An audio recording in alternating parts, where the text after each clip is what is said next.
E aí pessoal, hoje o vídeo é sobre Furiosa, uma saga Mad Max, filme estrelado pela Anya Taylor-Joy, dirigido pelo George Miller e uma prequela do Mad Max, Estrada da Fúria. Filme que fez sucesso em 2015, hoje em dia é reconhecido como um dos melhores filmes da década passada e é colocado por muitos na prateleira de um dos melhores filmes de ação de todos os tempos. Mas antes de continuar, eu deixo aquele lembrete esperto para você se inscrever no canal e clicar no like para ajudar esse conteúdo a chegar a cada vez mais pessoas. Quase sempre que uma produção de Hollywood chama a atenção pela alta qualidade, muita dúvida ao redor das sequências é lançada, inclusive sobre a necessidade ou não de se continuar essas histórias. A gente tem que lembrar que Hollywood é uma grande indústria, uma indústria poderosa e, como grande indústria que é, está muito interessada no lucro, no dinheiro.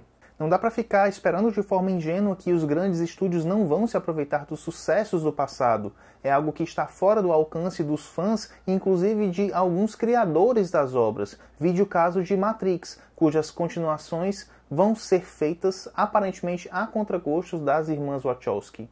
O ideal talvez seja esperar que a inventividade e qualidade também sejam inseridas nessas sequências aguardadas, como foi o caso aqui. A jovem Furiosa é capturada por uma horda de motoqueiros em um mundo pós-apocalíptico que a gente já conhece.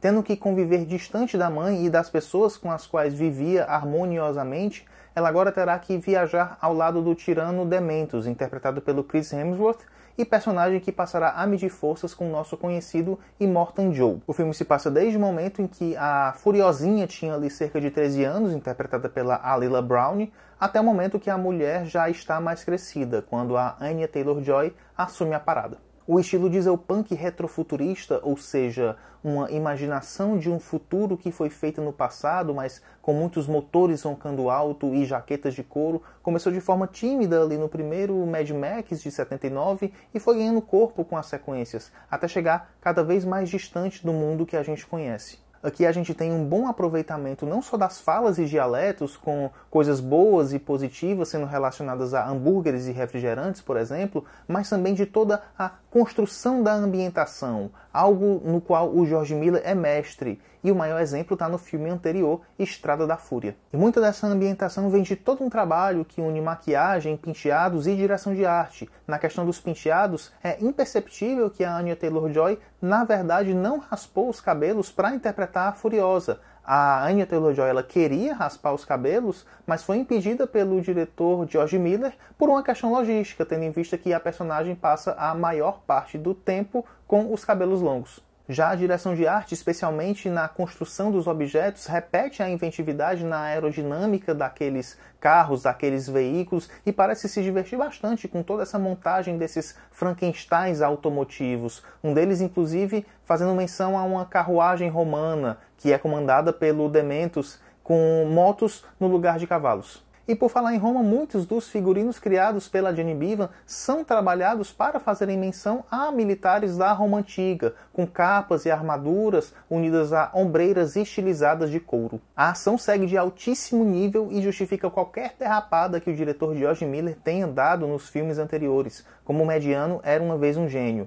Existe uma cena aqui na qual a câmera faz um movimento de arco entre os veículos, no meio da estrada, no meio de uma perseguição e ainda envolvendo um paraquedas, que sinceramente me fizeram agradecer por ver esse filme no melhor sistema de som e na melhor tela possível. É impressionante a criatividade nos longos planos, mas também nos cortes precisos, fazendo questão de nos mostrar a causa e a consequência das ações que acontecem, não cortando antes, como filmes de ação mais genéricos. Então aqui, se um personagem cai na estrada, é bem provável que a gente veja as rodas de um carro passando por cima dele. Entre tantos barulhos, explosões e ação desenfreada, técnicas como raccords sonoros, ou seja, a união de sons que dão ideia de conexão e continuidade entre eles, mesmo que a ação se passe em locais físicos diferentes, também mostram que o filme é ligado nesses pequenos detalhes, como unir o assovio de um apito de socorro com o pedalar de uma bicicleta. Mas Mad Max não é nenhuma franquia de filmes parnasianos, discretos e interessados em ruídos brancos, mas sim no exagero da agitação. No entanto, alguns elementos dessa estética visual insana são prejudicados pelo uso não tão eficiente assim dos efeitos digitais. É sempre negativo perceber que alguém montando em um cavalo não passa de um boneco digital pulando, ou que um personagem apontando para uma ponte no alto, na verdade, está direcionando o dedo para uma grande tela verde. Não é que o problema seja a utilização desses recursos, obviamente que não, mas deixar traços que deixem claro para o espectador que esses recursos estão sendo utilizados, uma pequena puxada de volta para a realidade do espectador, saindo da imersão, saindo do transe que é o filme. Voltar a esse universo aqui significa também não vermos mais uma história de perseguição e fuga, mas acompanharmos também outras questões mais ligadas ao funcionamento daquela sociedade, como a gente acompanhar o Immortan negociando o suprimento de gasolina,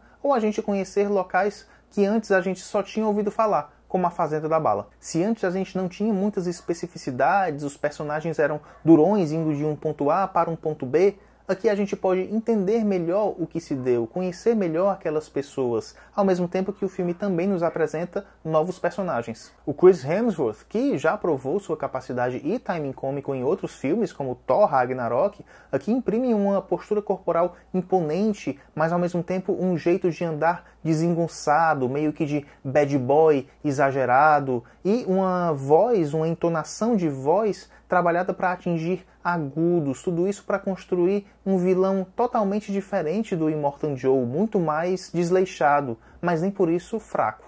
É nele que a protagonista furiosa vai ancorar todo o desenvolvimento das suas motivações e do ódio que cresce dentro da personagem, inclusive com um fechamento que traz uma dinâmica curiosíssima entre os dois, meio que de Batman e Coringa, com questionamentos sobre as atitudes da nossa heroína que vão para além da vingança. O diabo mora nos detalhes, mas também mora nas expectativas e nas comparações.